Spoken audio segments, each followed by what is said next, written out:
Figure it out. Hello, this is Adam Koralik from Figured Out Productions. The following video is a video of some kind, and I hope you enjoy it. Hey guys, it's Adam here. Forgive the crudity of this particular setup. I'm in my office at the moment. My main filming area is a tad preoccupied at the moment. Anyway, so this is kind of a follow-up video to one I did very recently where I was talking about the PlayStation brand and specifically how Sony had done a deal with Discovery and they pulled a bunch of content. So purchase content, digital purchase content that you had over there was removed effectively from the library, will be at the end of the year. So anybody who purchased it, they'll no longer have access to it, which is yet another foreboding warning that digital content is not property. Now, I highly recommend going to watch that video first. This is just kind of a PS. I've never really done a video like this where I was basically just kind of reacting to a bunch of the comments and interactions that I got on there and a few key points that people brought up that I thought were kind of interesting. Now, what's triggering this particular video is something that apparently happened on Monday. At the time I'm recording this, it is Tuesday, December 5th, just before my birthday, so hopefully you stick around for my live stream on December 8th. But yesterday, at the time I record this, Sony can't catch a break as far as this digital ownership stuff goes. Ownership in keywords, or quotations. So basically what they apparently did is that a whole bunch of users on Monday woke up on their PlayStation Network account finding themselves banned. Now, a ban can be legitimate for obviously hacking reasons or piracy reasons, what have you. We're not going to go into that. But apparently Sony also banned a bunch of completely legitimate accounts and users found themselves completely confused and without options. Now, to Sony's credit, they did restore a bunch of these accounts. So let's not pretend they just did it for absolutely no reason. But the point is, well, they kind of did do it for no reason. There was a bunch of legitimate accounts that got at least temporarily banned. Now, what is interesting about that is just yet another reminder. All these users who did not do anything wrong, they paid legitimate money to have legitimate access to accounts. They went in to try and play their digitally acquired games that they believe they are the owners of. Guess what? They don't work because you don't own it. Now, the argument for using a physical in that situation would be even if the account was banned or the console was banned in some way, the discs would still work. The games you owned, you could put onto another system. Now, you may not want to because you'd be so frustrated in that situation, but the point is you don't own that. You are agreeing to rent it to their licensing terms. And according to them, the users violated those terms, even though they did not, and they were just locked out of it. The principal point here is that you don't own this stuff and you're trading away that right, but they're effectively lying to you and telling you you are the content owner until you read that user agreement you always ignore that says you aren't really the user, or you're not really the owner. So the big argument from the comments section on that video was, why do they use the word buy if they don't mean buy? Because it tricks you. That's what it is. And there is that's not actually illegal, at least not in the United States, not yet. In fact, it doesn't seem to be the case in any country currently. The point of this video, as well as the previous one, is I do not believe digital content is property. I do not, and for reasons already explained. But I do believe you can work on some of the laws and all that that would at least protect the rights of the users. And that's more of the point of this video. Because there was a few other situations that were brought to my attention, and I thought it'd be kind of interesting based on reacting to comments. I'm looking at my computer monitor, and I thought it'd be kind of interesting to talk about some of them. So one of the most common responses was, well, it doesn't matter because modern day physical discs are broken anyway. They all have patches and everything, so who cares? It makes no difference. My response to this is I keep copying and pasting the exact response, which is the argument of modern physical games are broken, so it's okay for me to give up and trade away my rights is a very bizarre argument that people always use. Focus on the problem. Companies are doing this in the first place. The goal is to get those rights back. Yes, your modern day physical games come out broken. They require patches. They require updates. That should not be, oh, that's totally accepted and therefore it's okay to give up all my rights. It should be, neither should be tolerated. Why do you support that? Now, obviously, I support physical editions, but even in the situation I gave you at the very beginning of this video, even if you had that broken, buggy, defective copy of the game as far as it requiring patches and so on and so forth, that is not tied to an account. You can go ahead and still play that. Granted, it'd be annoying. You'd have to reinstall everything, re-download everything, make a new account, whatever it is, possibly get a new system if your system's hardware is actually permabanned, which is a different discussion entirely. Also a bad one, because do you really own the console in that case? Food for thought. But point is, the disc itself ain't corrupted. Think about it, one you own, one you don't. Another point people keep bringing up is things about, well, you know, in some countries, to be fair, there are, I think it's in the UK and parts of the EU anyway, where you actually have what's called a cooldown period. Now, I'm no expert on this because we certainly don't have this in the United States, and I do think this is a good thing in other countries, those countries anyway, where apparently in some cases, if you buy a game digitally, if you don't use it within the first like 10 days or something to that effect, you're allowed to get a refund, but that's it. You're never allowed to sell it. You can't get it back in any other capacity. I still don't call that ownership. I call that a slightly better terrible situation. But at least that's good. There is some sort of benefit there. So I support that. But that's the kind of thing you need more of. And I will never argue that digital content is property, but I certainly will never make that case while you do not have the right to return it or sell it or possess it physically. If it is tied to an account on a server somewhere you have no control over, it is never yours. Even if that company is benevolent, Steam being the perfect example of this, or Valve, obviously more specifically, even if that company is benevolent, they do technically have the right to take it from you. That's a little messed up. And the example I used in my original video, and I'll use it again, so Sega obviously no longer makes consoles. They don't make games for systems anymore that are not third-party, that are tied to other companies' infrastructures. So, but imagine if that policy had somehow existed, if they could revoke my Sega Saturn games, 20 years later. Effectively, that sounds ridiculous, but it is actually the logic of digital gaming.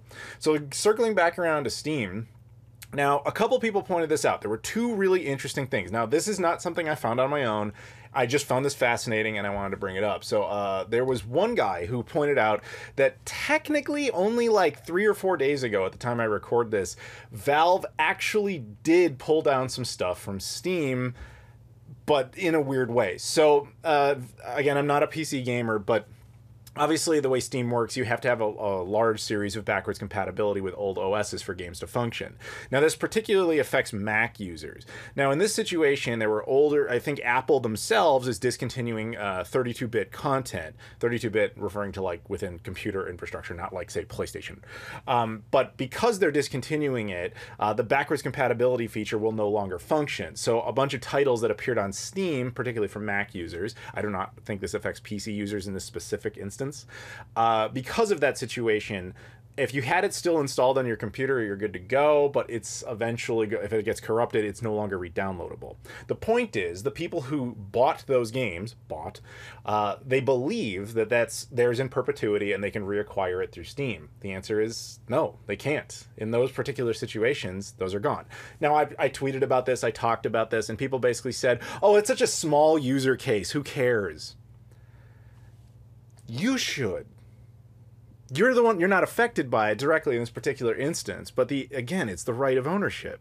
If you bought a bunch of stuff, like whatever it is, even if it's video games physically, movies physically, or even just something completely unrelated, like what if you went out and bought a bunch of groceries and you bought them and you brought them home, and then the grocery store in this case said, oh yeah, we actually have the right to take back like 10% of that, and they just sent cashiers back to your house and took them and said, you didn't really own this food, you would think the situation is ridiculous. But that's effectively what happened here. Now, to Valve's credit, they fought this. They tried. It was actually technically Apple's fault. But because Apple and Valve are separate corporations, one policy ends up controlling the other's policy. So effectively, they ended up violating their own supposedly eternal rules about games being able to be required back. That's only going to get worse over time. And that's because every time a game gets entered in any one of these libraries, there's going to be licensing deals. Those deals go for a certain amount of time. They eventually expire. When they expire, that's when you get quirks. And I'll even make fun of my own beloved Sega in this situation, because they're not blameless either. So you guys know I love my Shenmue. I love my re-releases of those games. I love anything that they put back out on the Dreamcast later, re-release of Crazy Taxi and all that. The thing with the Dreamcast is, in that era, they did a ton of corporate tie-ins with stuff, and that was at least a licensing deal.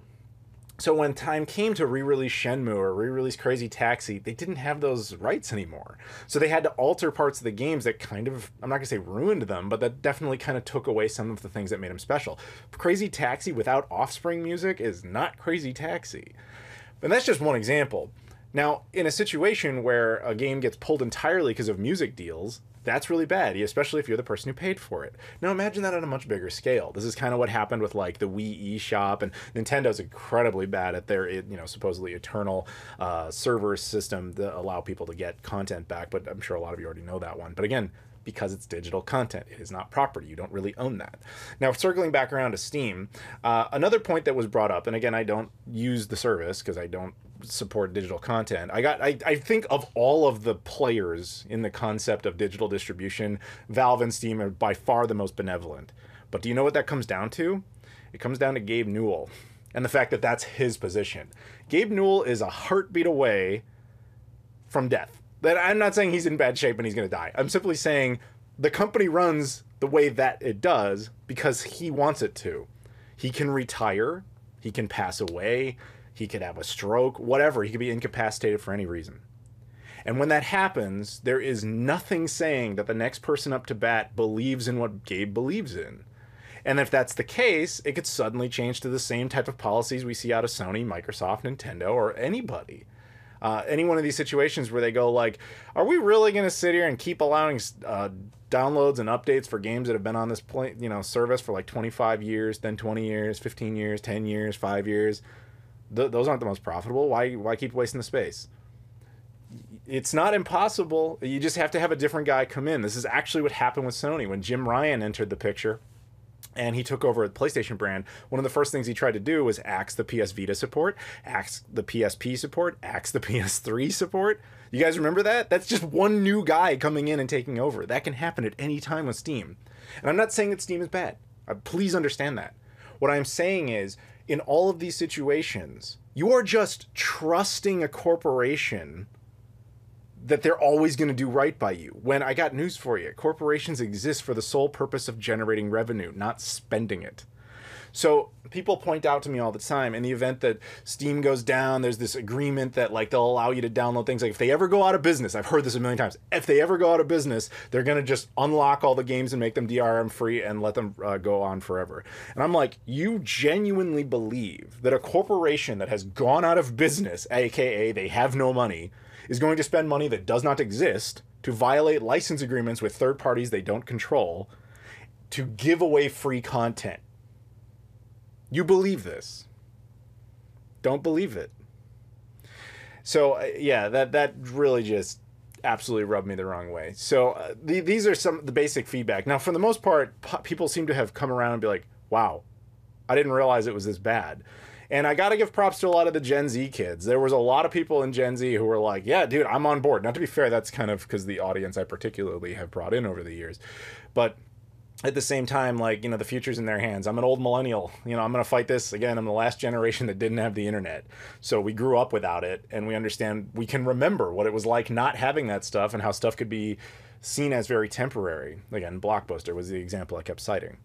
But I have seen a ton of people in the comments who were just genuinely confused. They were like, but I bought it. How can they just take it? It's digital. It's on my system. How can they just take it? Because you didn't really buy it. People asking for clarification. I had a guy today talking about, he's like, oh, I downloaded Street Fighter 6, but, are you saying it could stop working? I'm like, yeah, that's the whole point. Like, if you don't, and your account doesn't function for whatever reason, which we literally saw just happen, due to what was probably a screw up on Sony's. I can't imagine they just, hey, let's be jerks and just shoot a bunch of accounts the day after we announced this whole other debacle.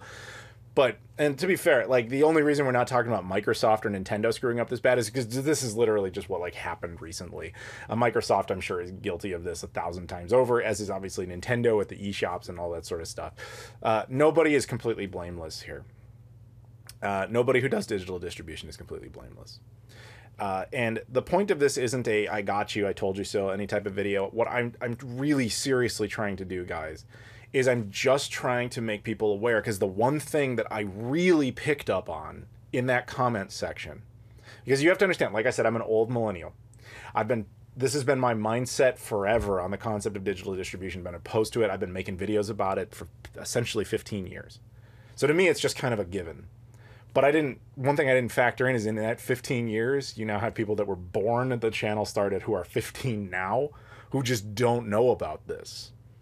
That's the thing that I really picked up in that comment section, is there's so many people that were actually like, I didn't I didn't know. I didn't know that it says the word buy. Why would it say that? Can we sue them? I saw that a thousand times over, and the point is, no. Currently, you can't. That's the whole thing, is you can't sue these people because they're not doing anything illegal. What they're doing is unethical, perhaps immoral, but not illegal. So if you want to change any of that kind of thing, this is what you're supposed to do. You gotta, I can't believe I'm saying this, I've never do political videos because this is not the political video exactly, but you gotta fight for your consumer rights here. You have to fight for the right of ownership. If you're in the United States, contact your congressman. Contact your senator. Like, they will actually listen to this kind of thing. This is like a completely like winning issue because no customer likes to be screwed over. Nobody does. So when it's, and if you want to change the terms to say like, oh, it's a permanent rental or whatever that even could mean, like I'm sure some creative lawyer will come up with a good term. You got to stop using the word purchase. You got to stop using the word buy. Because if I can't sell it, if I can't return it, I can't physically possess it in any capacity, and it's tied to an account I don't control, it's not mine.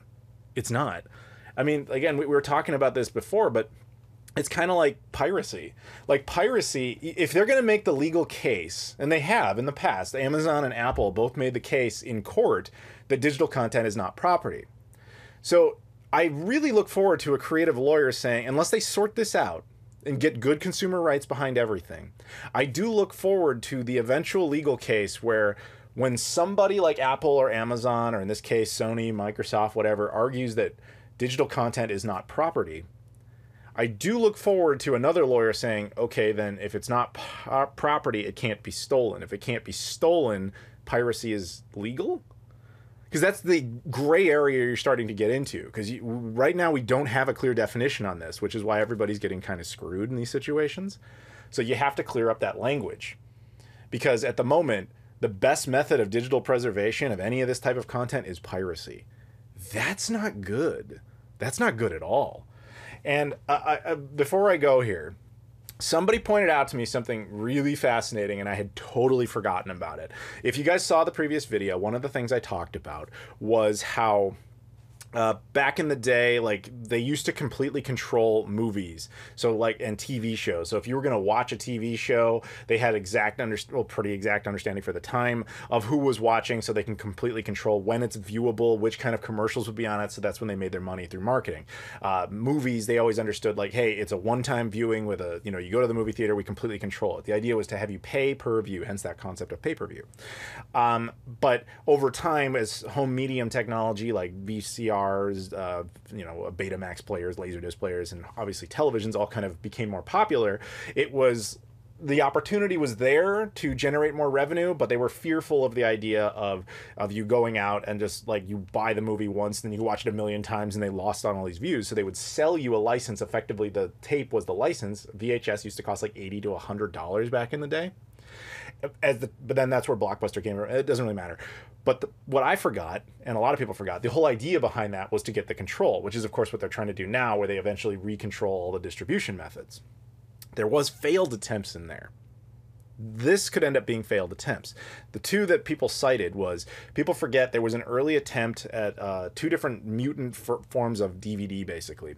Does anybody remember the format of DivX? DivX. DivX, as failed as it was, and not the DRM-free files you might have seen over the years, but there were like whole players for this that required a connection online that would have to basically check in and allow you to watch the content, and it actually only had a limited number of views. That was an early attempt at this type of thing. It was not feasible because the internet connections were not stable enough at the time. That has changed. The other one was the failed attempt of what I think they were kind of jokingly called the 48-hour DVD, something like that. They actually developed it, and there's whole videos on this. They had developed a type of DVD that basically could only work for 48 hours. Like, once you took it out of its packaging, it had 48 hours because the content was basically exposed to air, and it would actually intentionally eat the disc and make it stop working. That was another idea of rentals, but physically. The point is, the industry has always tried to control the ecosystem completely. And we've always lived in this little, at least us millennials, have always lived in this little gap where you had this concept of ownership just because the technology hadn't caught up enough for them to screw you over. We're now allowing them to go ahead and intentionally screw us over.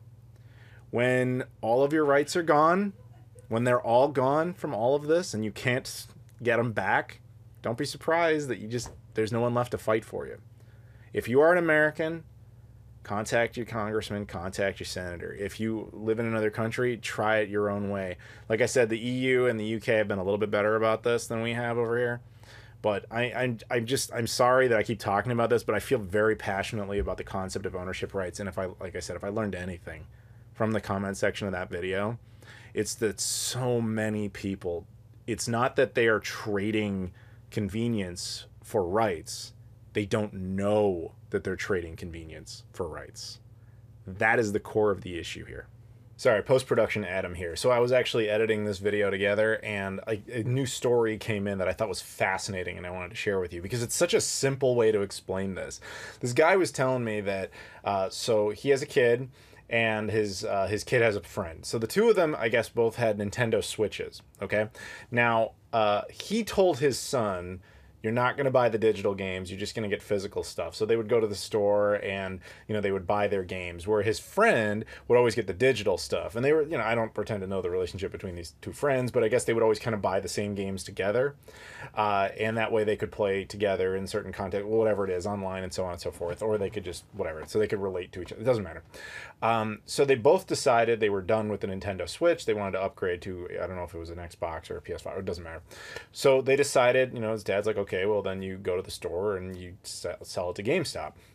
So the friend went and he had his Nintendo Switch, and they said, you know, okay, with the parents' approval, of course, you can sell this. That's fine. So they, you know, they do what they do at GameStop, which is where they check it for condition and all that. And then they did the same thing with the other kid who had the physical games. It should be noted, one kid was buying all this stuff digitally, the other one was buying all this stuff physically. Now, the kid who was buying all this stuff digitally, I guess it was a little source of contention from them, because every time that kid wanted to play the new game, he could just download it right away, and he's waiting for his friend to go find it physically, either it's Amazon or Best Buy or whatever it is, or they had to go drive out, and so this is like this irritating thing. Meanwhile, the other kid's getting ready to go. He's so excited. He's like, it's so stupid. Why would you not just get it digitally? So this GameStop day comes, and the employees are checking out the stuff that each kid had provided. And so they're wandering around the store, just killing time, whatever. Then they go back over to the counter, and I don't remember what the number he said. So let's just, for argument's sake, let's say GameStop said to the first kid, okay, we'll give you like $100 for your Switch. And the kid's like, okay, cool, that sounds great. And then the second kid, they're like, okay, with your Switch and all your games, we'll give you $300. And the first kid's like, well, how come he gets $200 more than me? And they're like, well, because he's got a bunch of games with it. And the first kid says, like, well, there's a whole bunch of games on the system. And they're like, yeah, they're tied to your account. As soon as we wipe it, they're all gone. He learned a valuable lesson that day. Those games he spent all his money on, they just decided to sell the entire system for. Didn't own them, because he can't sell them. And the second kid, well, you can't argue that he made the money back. Definitely did better. Because one is owned, one is not. Remember that. So yeah, hopefully you guys got something out of this little basically PS to the previous video, which ended up being longer anyway. But yeah, thank you guys very much for watching. If you guys can do me a favor, please like this video, comment down below, subscribe if you haven't done that before, share it around if you want to. I've also got a bunch of social media stuff in the description, Twitter, which I've been posting a lot of the news updates about this over there. Instagram, Facebook, Discord, you can come in there and chat about this. Patreon, I appreciate the support over there, as well as my Spreadshirt, which, as I said in the previous video, if you buy merch from me, you get a physical object that is yours. It would be really weird if after you bought the hat, you had it for like a hat, a sweatshirt, or whatever it is you buy. If I showed up like 3 years later, I'm like, your deal with that hat's over. I got to take that back. You're not allowed to have that hat anymore. And you're like, can I have my money back? And I'm like, no, you bought it. Why would you get your money back? Digital distribution in a nutshell. Anyway, thank you guys for watching, and I'll see you all later.